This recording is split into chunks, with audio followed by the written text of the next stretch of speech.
Today I'm hiking to Broadwater Falls and Paige Falls. It's a very short hike, less than half a mile.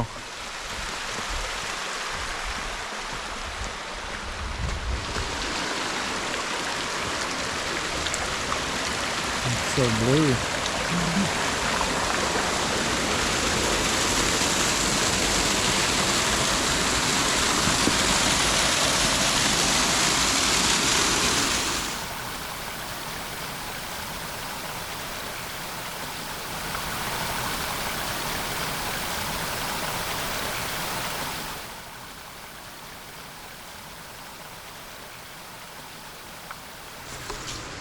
Well, that's Broadwater Falls.